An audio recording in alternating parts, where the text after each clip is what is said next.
વડાપ્રધાન શ્રી નરેન્દ્રભાઈ મોદી સાહેબના નેતૃત્વ હેઠળ નાણામંત્રી શ્રીએ રજૂ કરેલ ચાલુ નાણાકીય વર્ષનું બજેટ વિકસિત ભારતના 2047ની બ્લુ પ્રિન્ટ અને આગામી 25 વર્ષનો રોડમેપ રજૂ કરતું બજેટ છે.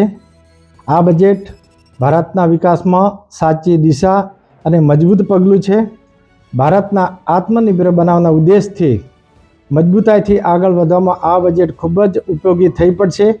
આ બજેટ શ્રમ શક્તિ, યુવા શક્તિ, નારી શક્તિ, કિસાન શક્તિ, સ્ટાર્ટઅપ, ભારતના મેક ઇન ઇન્ડિયા કાર્યક્રમને પણ લોકલ ફોર વોકલને પ્રોત્સાહન આપનારું બજેટ છે. બજેટ સમગ્ર દેશને આત્મનિર્ભર બનાવશે જ સાથે સાથે વિકસિત ભારત, સમૃદ્ધ ભારત, આત્મનિર્ભર ભારત, શક્તિશાળી ભારતના સંકલ્પને સાકાર કરશે. આ રજૂ થયેલ બજેટ સંદર્ભે માન્ય વડાપ્રધાન, નાણામંત્રી શ્રી તથા સમગ્ર એનડીએ સરકારને અરવલ્લી જિલ્લા ભારતીય જનતા પાર્ટી વતી અભિનંદન પાઠવું છું અને આભાર વ્યક્ત કરું છું.